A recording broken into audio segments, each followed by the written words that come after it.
You're listening to Weird Medicine with Dr. Steve on the Riotcast Network, riotcast.com. I need some suction. In the carotid.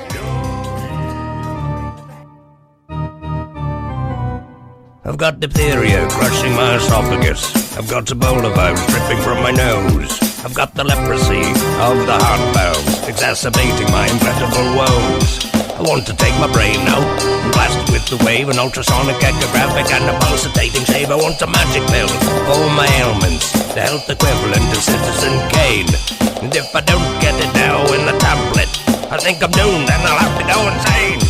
I want a requiem for my disease, so I'm paging Dr. Steve. Dr. Steve! It's Weird Medicine, the first and still only uncensored medical show in the history of broadcast radio, now a podcast. I'm Dr. Steve. And this is a show for people who would never listen to a medical show on the radio or on the internet. If you got a question you're embarrassed to take to your regular medical provider, if you can't find an answer anywhere else, give us a call at 347-766-4323. That's 347-POOHEAD. Visit our website at drsteve.com for podcasts, medical news, and stuff. You can go or go to our merchandise store at cafepress.com/weirdmedicine. Most importantly, we are not your medical providers. Take everything you hear with a grain of salt. Don't act on anything you hear on this show without talking it over with your doctor, nurse practitioner, physician assistant, pharmacist, chiropractor, acupuncturist, yoga master, physical therapist, or whatever. Okay, very good. Don't forget to check out stuff.drsteve.com for all your holiday shopping. There's still time. Just you go to stuff.drsteve.com and just at the top there's a banner. You can click through there, or you can scroll down and see items that we've talked about on this show before and buy them directly from there. But it's really got a click-through site. You can click through to Amazon. Don't forget tweakedaudio.com. There may be still time to get some stocking stuffers. Some of the best earbuds for the price on the market and the best customer service anywhere.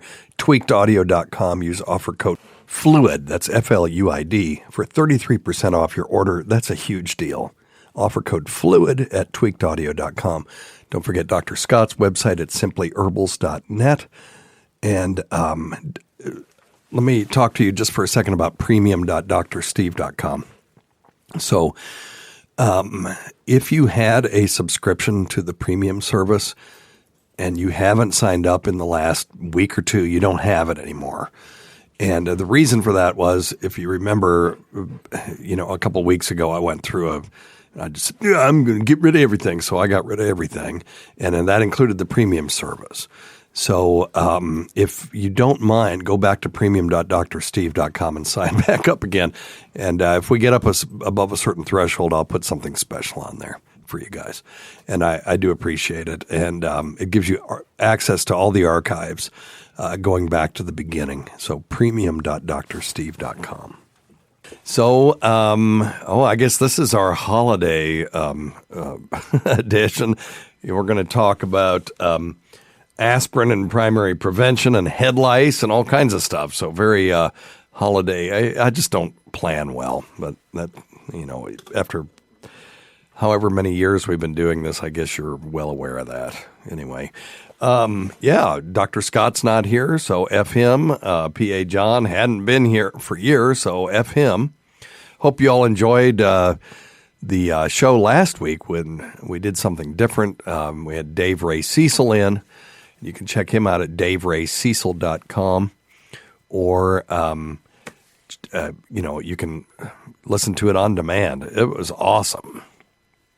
And I was an audio engineer before I went to medical school, and I was quite pleased with the quality of the recording that I did on him, given that it was all live in studio. So I was quite pleased with myself. But anyway, wasn't so pleased with the levels. I never could get Dave to, he's one of those music guys. They like to get far back and yell into the microphone. It was so we had to do some normalization. And it was still, every once in a while, his levels, when he was speaking, were low, but God, when he was playing and singing, it was awesome. So anyway, check it out. You can also go to my YouTube channel, where I have his songs indexed, and that's at youtube.com/LobsterJohnson. So Anyway, it's Lobsta Johnson, all one word. Okay. Check out Dr. Scott's website at simplyherbals.net, and don't forget to listen to our podcast wherever you listen to podcasts. And let's answer some medical questions. Don't take advice from some asshole on the radio. That's exactly right. Thank you, my friend. Well, all right. Hey, for the podcast, please. Hey, Dr. Steve. I'm a healthy He wanted this for the podcast. That's okay. We'll do it on both. Overweight 55-year-old guy with borderline cholesterol readings at about 200 total, no heart attacks. I exercise. I'm not fat. I was taking low-dose aspirin for years on my own, hoping that it will help my arteries stay clear. Then I read a lot of stuff saying we shouldn't do this for various reasons, so I stopped taking it. Now I'm getting a little freaked out that my tubes are getting all gunked up. So if low-dose aspirin helps prevent clotting and keep your arteries from getting all gunked up, isn't that a good preventative measure for a lot of people, assuming you don't have any other issues with it? Thanks. Yeah, if it did that, it would be. The only things that really prevent arteries from getting gunked up, chronically are good genetics. And that's something you can't do anything about. And diet, exercise, and keeping your cholesterol down, and not smoking. So the fourth way that you can even reverse some clots without a cardiologist going in and doing them, with a balloon or a drug-eluting stent, would be with a statin drug. And I'm glad Dr. Scott isn't here, because I'd have to deal with him rolling his eyes when I say that. But statins are the only drug that have been, continuously demonstrated to reduce plaque accumulation. Notice I say the only drug. There are other ways to do it. And to maybe even have plaque regression once these plaques start. The problem with statins are multifold. One, you have to treat about 90 people to prevent one heart attack. So the benefit to the individual is going to be pretty small. The benefit to society is great if you could prevent 1 out of every 90 heart attacks, given the number of heart attacks in this country. That's a non-trivial number. But you can work out the numbers from the package insert. Maybe we'll do that sometime as a special episode, just do the math and show you how it works. But you take the absolute risk and you take the inverse of the absolute benefit, and that'll give you the number needed to treat. So I can just kind of run you through it. We've done this maybe once or twice before, but it's been a long time. So you hear this, people who take statins, 35% reduction in heart attacks, right? Or whatever the number is. Doesn't matter. So let me show you how that could be constructed that would have minimal impact on the individual. So let's take a drug. Doesn't have to be a statin, just any drug. We're going to call it drug A. And it has some benefit for people. And let's just say, we'll just throw this out here. Hypothetically, it prevents heart attack. It doesn't matter. It could prevent prostate cancer, colon cancer, whatever. So you take 1,000 people and you give them drug A. You take another 1,000 people and you give them a placebo, whatever, placebo A is. And placebo should have no effect, although we know the placebo effect is so powerful that we have to subtract it from every study that we do. So we watch these people over time. And let's say out of these 1,000 people, 10 in the placebo group had the bad event, a heart attack, for example. And in the active treatment group, only 7 had a heart attack. Well, that's a 30% reduction. You can say, well, there's a 30% reduction in heart attacks, but you can notice that the vast majority of people, 990 people, even in the placebo group, did not have a heart attack. So the absolute risk is going to be a lot smaller, right? Or the absolute benefit. You can look at it a couple of ways. There will be since the denominator is the same, we can just subtract these. So you had 10 in the placebo group, you had 7 in the treatment group. So the absolute benefit was 3 people out of 1,000. Okay. Now, if you take that 3 out of 1,000 and invert it, you're getting 1,000 people. Well, 3 people, were prevented from having a heart attack. So you would, in this particular group of numbers, you would have to treat 1,000 divided by 3, 333 people before you prevented 1 heart attack. Okay, does that make sense? So that is the number needed to treat in this hypothetical, fantasy world trial that we just did.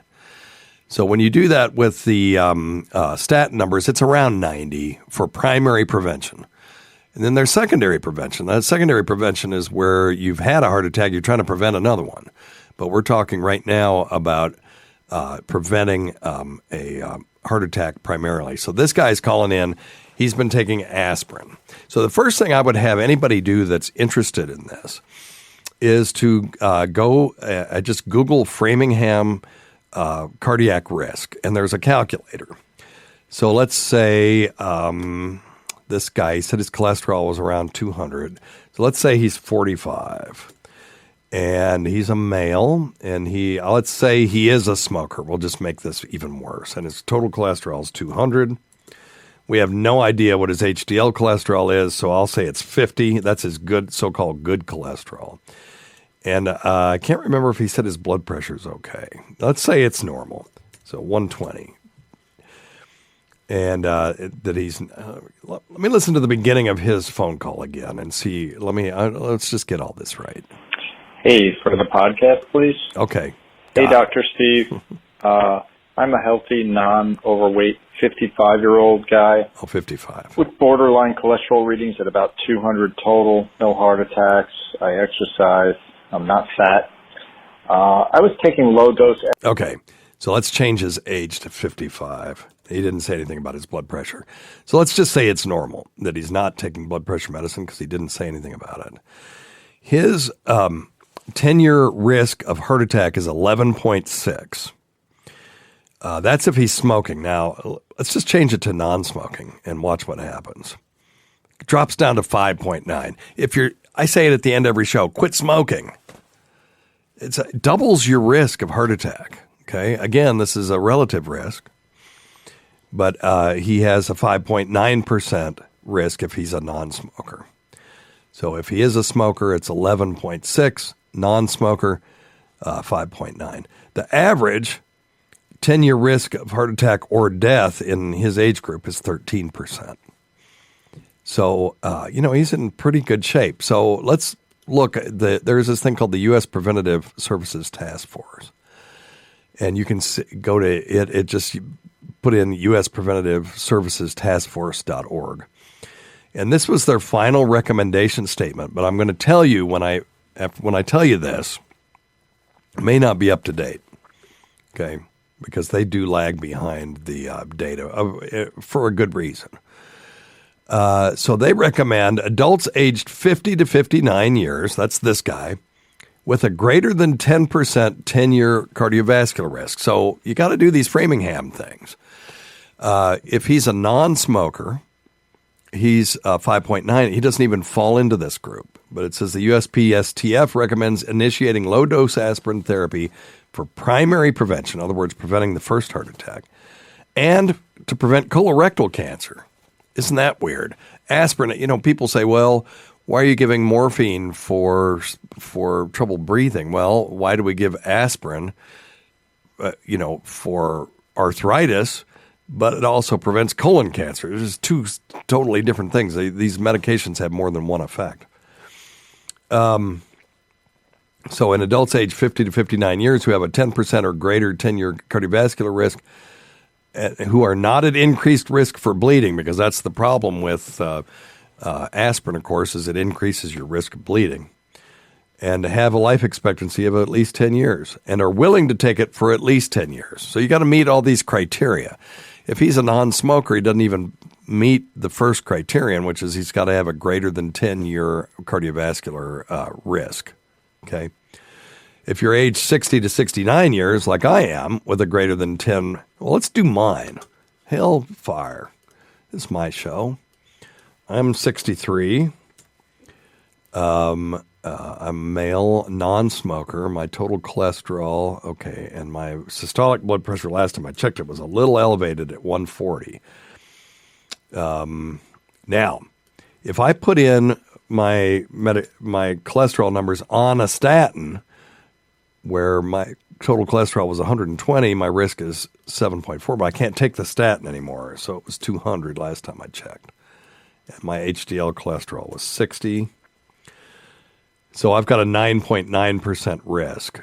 If my HDL cholesterol was 50, it'd be 11.6. So let's say it's greater than 10. We'll just let's go with that.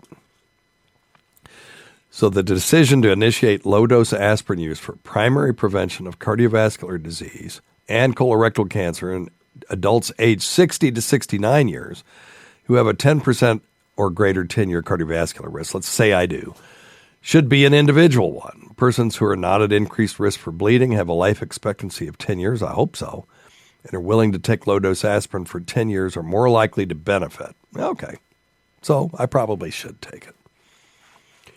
Persons who place a higher value on the potential benefits than the potential harms may choose to initiate low-dose aspirin. Well, okay, so that's the USPSTF. Well, there have been some new studies done on aspirin. And, we've known for decades that aspirin can prevent recurrent heart attacks and strokes, which, as we said, is secondary prevention. There was a lot of mixed data, and the USPSTF went back and forth on this stuff. In September, there was this thing called the ASCEND trial, ASCEND, if you want to look it up. Looked at aspirin for primary prevention in 15,000 patients with diabetes. So these are people at high risk for cardiovascular disease. And there was a modest benefit in terms of reduction of cardiovascular events. There was a fairly significant increase in the risk for major hemorrhage. So that was strike one. I'm getting this from Medscape. Strike two was the ARRIVE study, a randomized trial of, these are large studies, 13,000 patients with moderate cardiovascular risk. That'd be me. Aspirin had no effect on all-cause death or the cardiovascular outcome. So they may have had heart attacks, but didn't change whether they did well or didn't do well. And it didn't change the rate of dying from all causes. That's the thing we want, is we really want to see things stop us from dying, or at least give us a better quality of life. Then strike three came in the form of a trio of papers published in the New England Journal of Medicine, examining the results of the previous trials. And this Esprit trial was a huge study enrolling 20,000 individuals in the United States and Australia. It was targeted at people over 70. And these people would be expected to be at higher risk for cardiovascular disease or death. And the primary outcome, remember we've talked a bunch on the show about primary outcomes. We have secondary outcomes, like, for example, for statins, a secondary outcome or endpoint would be lowering your LDL. Well, you got to prove that every time you lower the LDL, you're decreasing heart attack and stroke, because that's what we're really interested in, right? If I had a medication that tripled someone's bad cholesterol but decreased their rate of heart attack and stroke by 30%, I would give them that. So LDL is, it's a marker. It's not a perfect marker. Well, the real marker of whether a statin is doing you any good is, does it prevent you from having a debilitating heart attack? Anyway, so the primary outcome was composite of death, dementia, or disability, so they incorporated what most of us would consider quality of life into this. And they were trying to capture the fact that in the older population, simply living longer is not always the only goal. So let's see what they said. Let's go to page 2. Aspirin had no effect on the primary outcome, but then they got weirder. Looking at all-cause mortality, the rate was higher in the aspirin than the placebo group. Now, why would that be? Well, they may have had more hemorrhagic strokes and stuff. Now, the absolute mortality rates were really low. Again, we just talked about relative risk versus absolute risk, relative benefit versus absolute benefit. For every 100 patients you treat with aspirin, you'll see one extra death over a 5-year period. So anyway, so they published their second paper in the journal looking at the causes of death. And the findings were driven by, holy crap, cancer. The rate of new cancer diagnoses and death from cancer was higher among those taking aspirin compared with those on placebo. And this runs counter to much of what we know. And this may be a factitious result. Remember, death wasn't the primary outcome in this trial. And,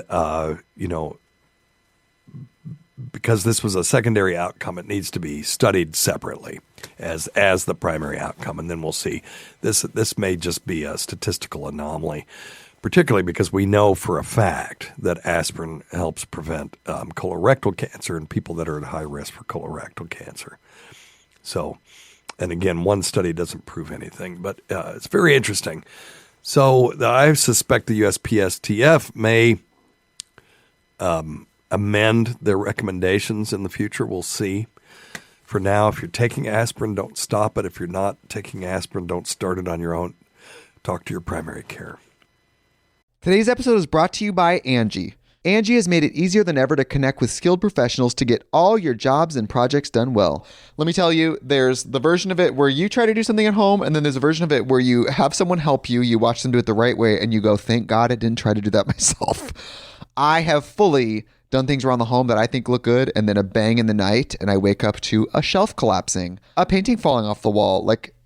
I've seen it all go south. I own a home, and I can tell you, I know how much work it can take. Whether it's everyday maintenance and repairs or making dream projects a reality, it can be hard just to know where to start. But now all you need to do is Angie that and find a skilled local pro who will deliver the quality and expertise you need.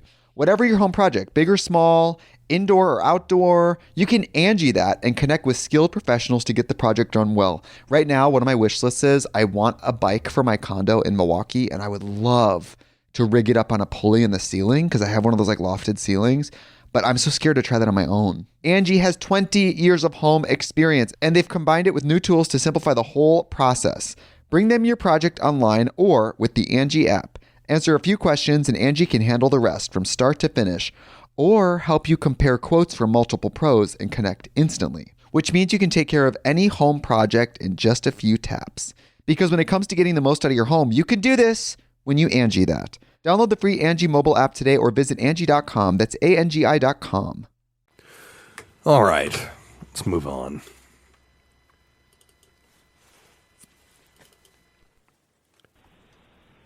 Hey, Dr. Steve. The other day you told us that you were going to be canceling the podcast and the radio show, and that made me really, really sad.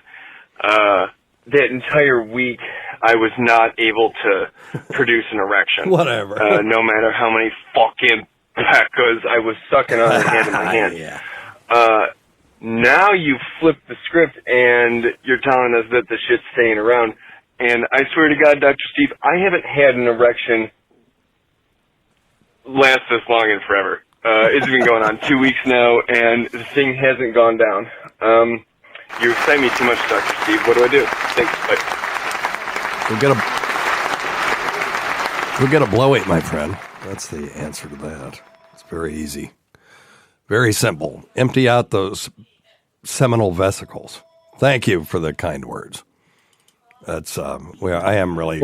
I'm so glad that we were able to figure all this out. That I am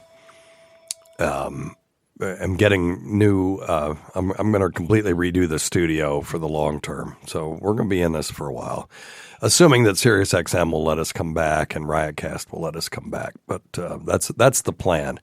So redoing the studio hopefully will be able to do some live shows over the next year till our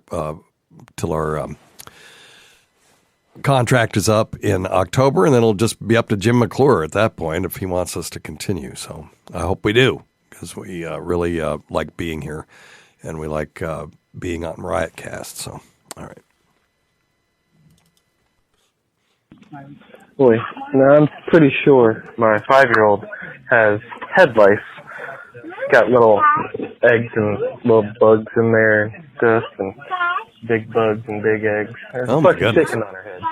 But anyway, I was wondering, what's the best way of going about addressing this situation? Is it best to just go to the pharmacy, get the over-the-counter crap, or is there something better I should use, something that I should know about, or should I take her to the pediatrician?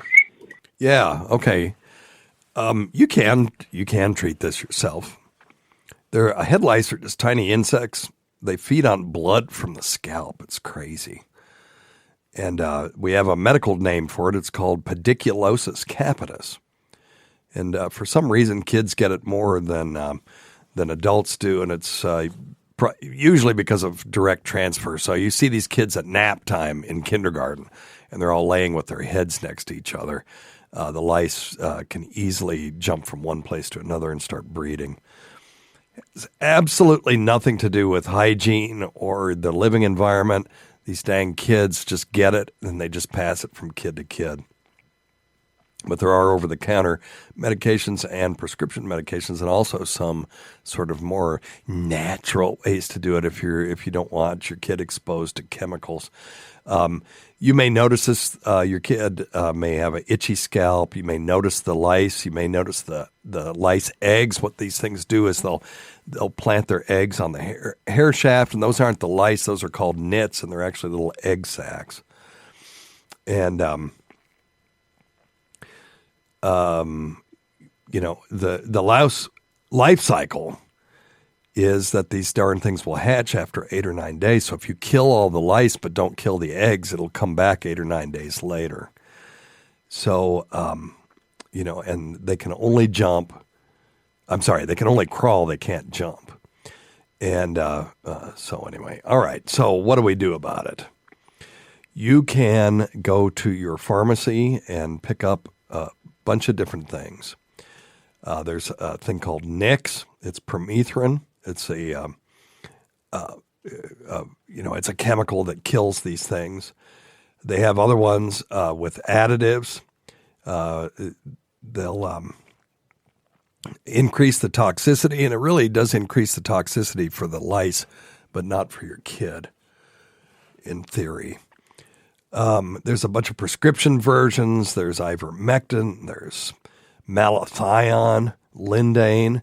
That one has a risk of some severe side effects, and so it's not really used anymore unless everything else where it doesn't work. So you can get all those. Just talk to the pharmacist or your pediatrician about it. If you're interested in not using a medication, you can do an alternative home treatment. One is called wet combing. You use this thing called a nit comb. This is very tedious, but can be successful if you get all the nits and the lice. A lot of the research is kind of inconclusive on this one, but, for ages we did this before we had the chemicals. You lubricate the hair like with hair conditioner, and then you comb the entire head from scalp to the end of the hair at least twice. It should be repeated every 3 to 4 days for several weeks. This is like, we talked about for nail fungus, you can use Vicks Vapor Rub, but you got to use it every day, twice a day for 48 weeks. So it's kind of a pain. But there are essential oils that you can use. Tea tree oil, anise oil. The problem with this is these oils are often meant for use in nebulizers and to smell them, and they're not regulated by the FDA. So I am a little leery of this. If you've got somebody that you feel is reliable, you still have to use the nit comb though. And then you can smother the damn things. We've seen people use mayonnaise, olive oil, petroleum jelly. I'm not a big fan of the petroleum jelly. If it gets inhaled or gets into the kid's respiratory tract, it can actually cause a petroleum type of pneumonia. But mayonnaise, you plop it on there and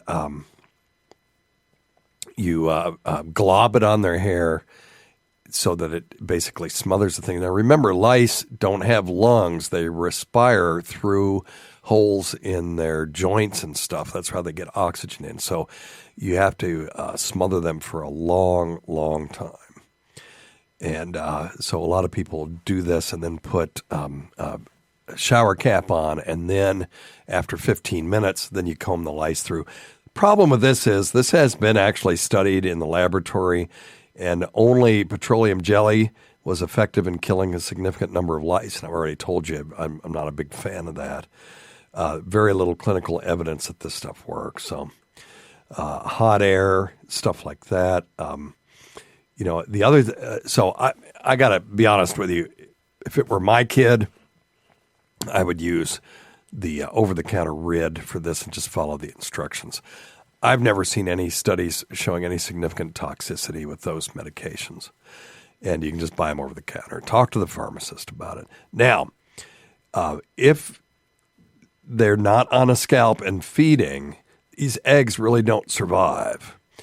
The chance of them surviving on household items is really small. However, if you've been sleeping on a pillow and there's lice in them and you're going to sleep every day, that's within the time they can still live. So we do recommend that you clean personal items that you might touch, particularly pillow cases, and anything in the previous 2 days. And wash them in hot water and clean all your hair care items. It could be combs, because if there's a nit in there and the stupid thing hatches, probably takes more than one. I don't think these things can reproduce by parthenogenesis, meaning, asexual reproduction. But they certainly, if you get 3 or 4 of these things or 300 or 400 of them on your comb and wash it through your hair after you've gone to all this trouble, you can get it again. And, give the floor and the upholstered furniture a good vacuuming and you should be okay. I've seen people go bonkers after getting head lice where they just strip the beds and they wash everything and they wash all these clothes in boiling water and then they're washing the upholstery and you don't have to go that crazy. Just remember these things. After 24 hours of not feeding on your horrible scalp, they will die. Okay? So keep that in mind. All right.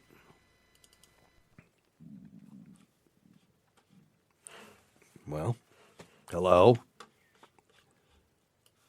Well, that's not a good phone call. Let's try that again. Hey, Dr. Steve. Question for you about hemorrhoids. I've had a fissure for a few years. It was actually diagnosed about a year ago. The proctologist had put me on a suppository that I think had zinc and a few other ingredients like I think shea butter. He also gave me a cream to apply twice a day. That was hydrocortisone, and also a pain reliever in that. It didn't work at shrinking the fissure. It hasn't really gotten any worse or better over the past year. I was just wondering what, procedures are available if, topical creams aren't doing the trick. Thanks. Yeah, no, it's a great question. So topical creams a lot of times will attempt to decrease inflammation. That's the purpose of the hydrocortisone, and may try to shrink these things using vasoconstriction, decreasing the blood flow to these areas. But when they don't go away and you still got them, particularly, look, if you have a thrombosed external hemorrhoid, these are they look like a grape stuck on your rectum or on your anus.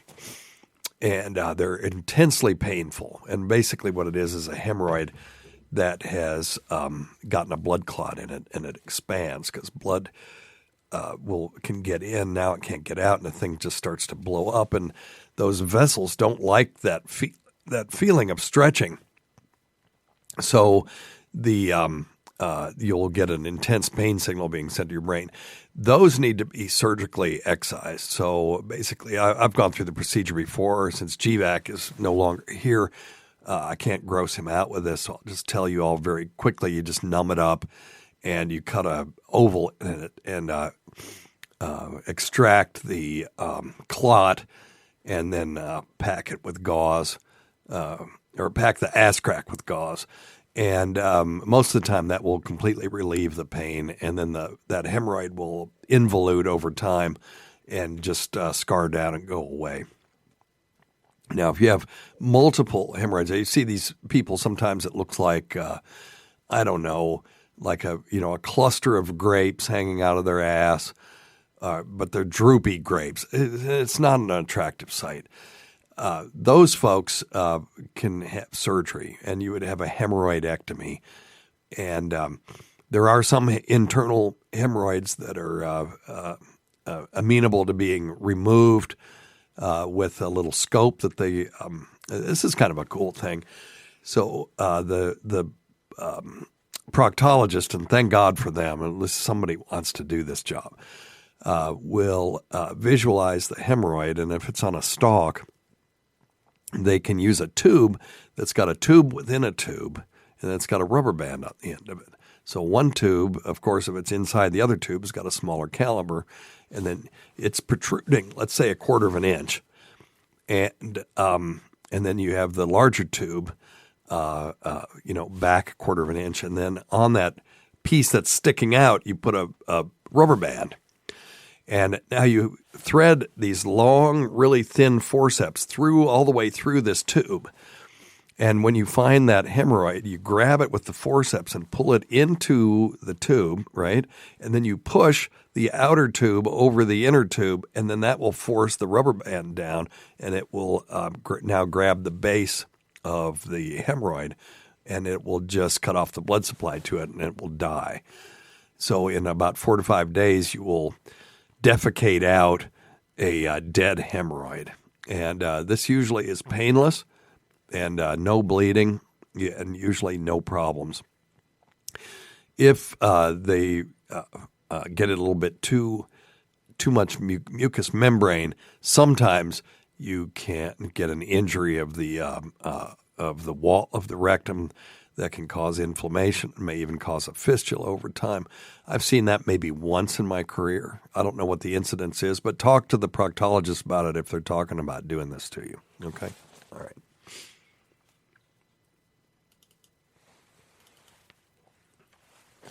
Well, all right.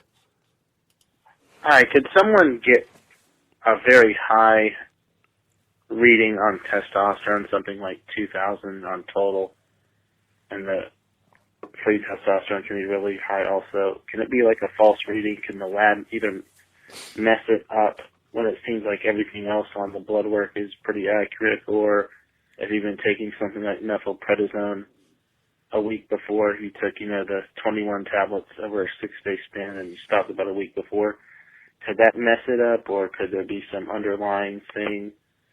Okay, so he's asking about elevated testosterone. We talk about low testosterone all the time on the show. So he's got a hypothetical case of a person with a testosterone level of 2,000 with the normal being 350 to 850, depending on the lab. So what could cause this?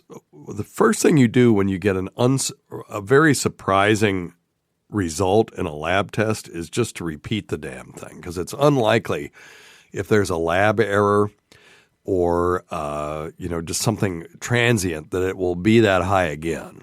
So you repeat it. Let's say they repeat it and it's again 2,000. Now they got to look into this, because there can't and the person to dope this out would most likely be an endocrinologist. Endocrinologists are medical doctors who specialize in problems of glands. And this could be a lot of things. And one surprising thing that it could be is hyperthyroidism. There is a case of a 48-year-old guy who had a markedly elevated testosterone They did a CT scan of his abdomen and pelvis and pituitary. Didn't show any tumors that could be secreting testosterone or tumors that could be secreting other hormones that could cause you to produce elevated testosterone. But what they did find was his thyroid was completely out of whack. His thyroid stimulating hormone, if you remember that from a few episodes back, was markedly low, meaning that his testosterone was high, and that his thyroid hormone was high. So they treated his hyperthyroidism, and his testosterone level came back to normal again. Now, this is the kind of thing that really an endocrinologist is best at dealing with. So, because the other things that it could be are so-called adenomas of the adrenal glands. Those are benign, quote-unquote, tumors that can secrete either testosterone or precursors that get turned into testosterone. And then there can be adenomas of the pituitary gland, which would secrete hormones that would increase the testicles' propensity to make testosterone, end up with an elevated testosterone level. Or there could be tumors that produce testosterone itself. So I would not fart around with this. I'm assuming if you know that your testosterone, I'm in this hypothetical case, that person got their testosterone checked for a reason. And when it was that elevated, the primary care doc about crapped their drawers and immediately called an endocrinologist and got that person in to get seen. All right. Hey, Dr. Steve. I was just listening to your podcast that you aired on December 1st, I want to say. I'm a week behind. Anyway, you were talking about nipple piercings. And Okay, yeah. So let me get you caught up on this. We were just talking about nipple piercings, how, number one, it seems very uncomfortable. And number two, does it enhance anything for the woman or for the guy?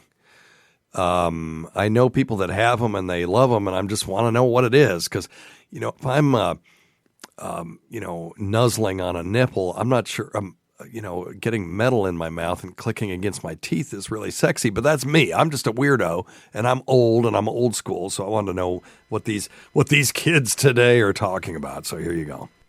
Might be weird. I'm not really sure. But anyway, you said something about wanting to hear from other people about nipple piercings.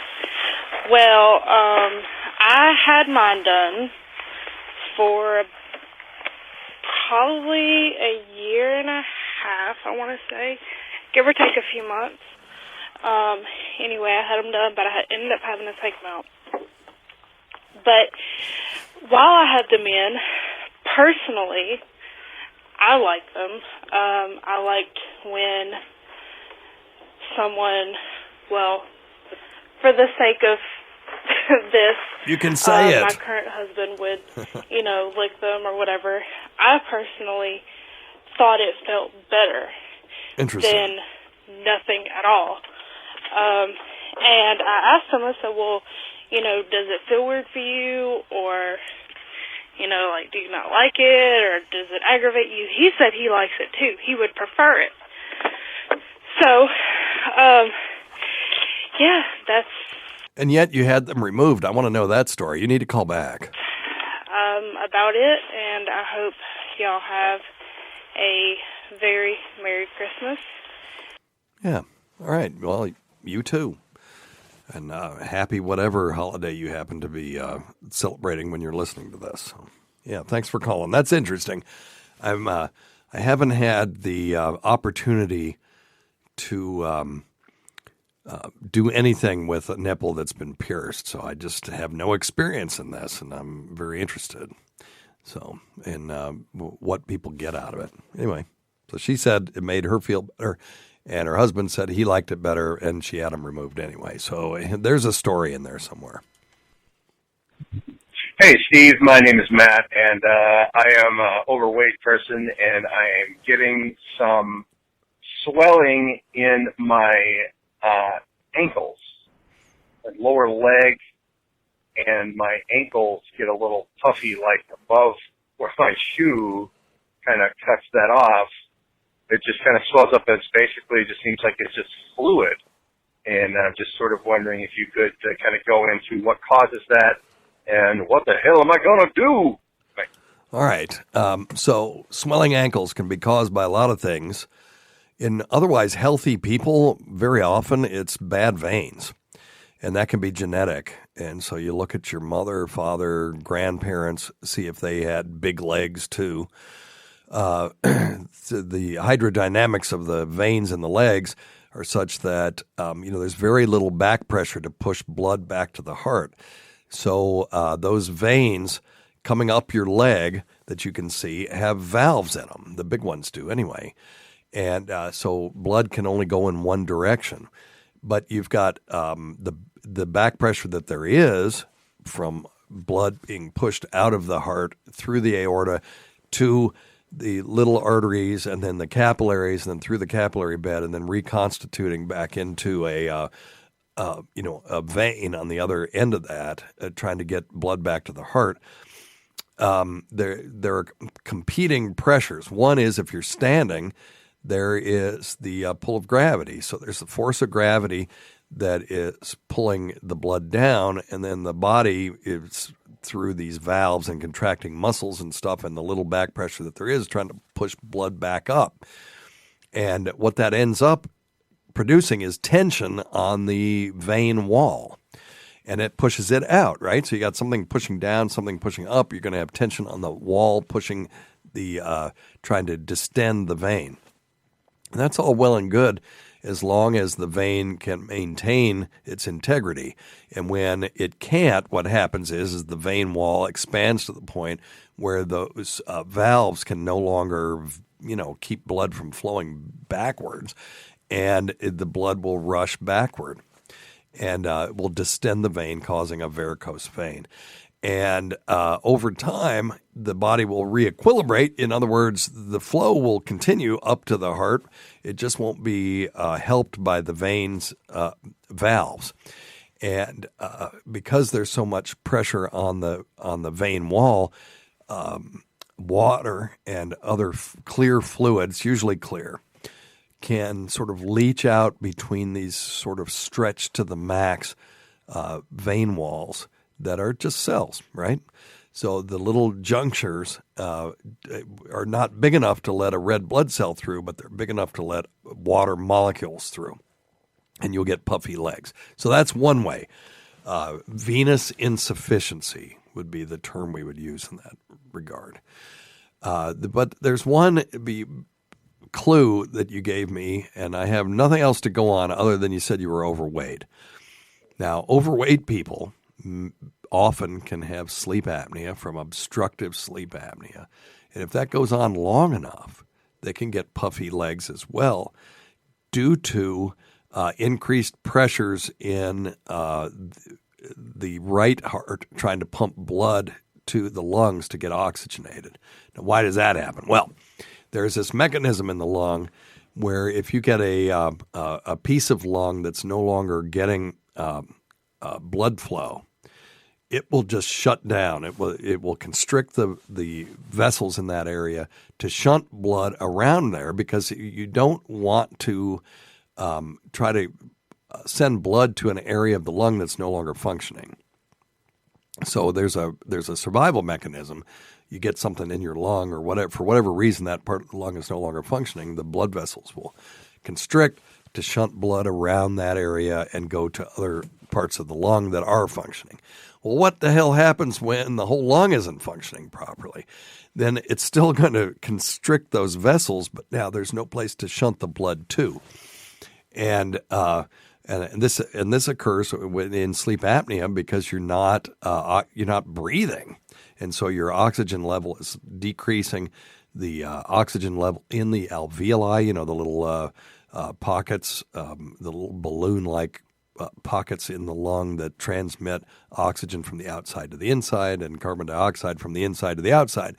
The oxygen level will decrease, and the lungs interpret that as, this part of the lung isn't working, but it happens over the whole lung. And so when you constrict the blood vessels to the whole lung, now as the right heart is trying to pump blood, venous blood to the lung to get oxygenated, it has increased pressures. It's got to pump harder. And when it has to pump harder, it starts backing up. And when it backs up, what happens? You get increased pressure in those veins that are trying to supply this backed up heart, and you'll get puffy legs again. It's called right heart failure, but caused by pulmonary hypertension. So, in other words, high blood pressure in the pulmonary artery. If taken to the extreme, we'll call this Pickwickian syndrome. And these are folks that need a sleep study ASAP, and they need their obstructive sleep apnea treated right now. And it is, to a certain extent, reversible if you don't let it go too long. You sound pretty young on the phone. I just get checked. Make sure that that's not, if it's just venous insufficiency, it's fine. But, you need to lose weight anyway. It may give you an impetus to do that. And in the meantime, you can do the sleep apnea treatment, would be CPAP or BiPAP. And if you lose the weight and you want to try going off of it, you have another sleep study done. It's no big deal. But that could significantly prolong your life if that's what it is. So I like talking about the physiology of that. So that's why I went into in-depth analysis of this situation. I don't know at all that's what you have, but I would get this checked. Any swelling of the legs, a.k.a. peripheral edema, warrants a trip to your healthcare provider when you first notice it. Okie doke. All right.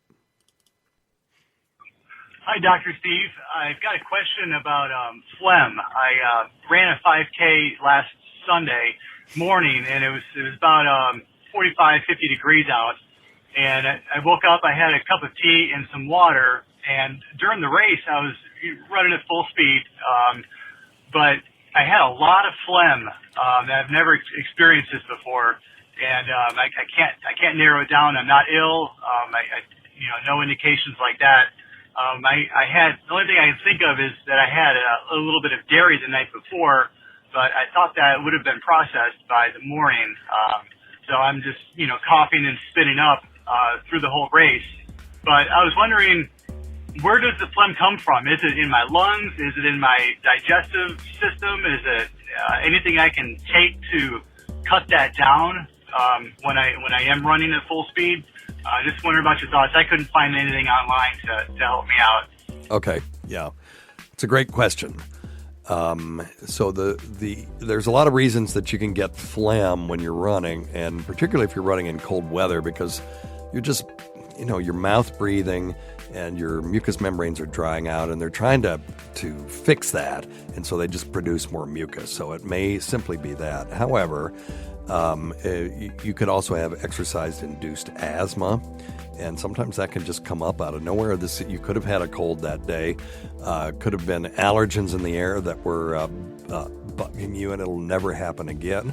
Could have just been the time of year, and you ran into a cloud of some antigens that your body didn't like, and it produced an allergic reaction. If this happens a lot, and that's what it is, sometimes running on a non-drowsy antihistamine is the way to go. But get checked to make sure you don't have exercise-induced asthma from your primary, because that's something that's easy to treat and should be treated. Okay? Well, look, I'm out of time.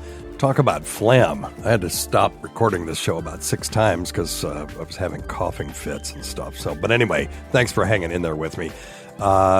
We can't forget Rob Sprance, Bob Kelly, Greg Hughes, Anthony Cumia, Jim Norton, Travis Teft, Eric Nagel, Roland Campos, Hugh Jassol.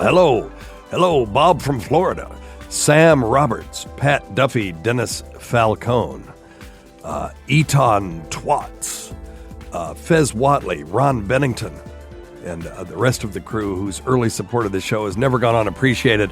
And I do so love Riley Martin and miss him greatly. Listen to our SiriusXM show on the Faction Talk channel, SiriusXM channel 103, Saturdays at 8 p.m. Eastern, Sunday at 5 p.m. Eastern, on demand, and other times at Jim McClure's pleasure. Many thanks to our listeners whose voicemail and topic ideas make this job very easy. Go to our website at drsteve.com for schedules, podcasts, and other crap. Until next time, check your stupid nuts for lumps, quit smoking, get off your asses, and get some exercise. We'll see you in 1 week for the next edition of Weird Medicine.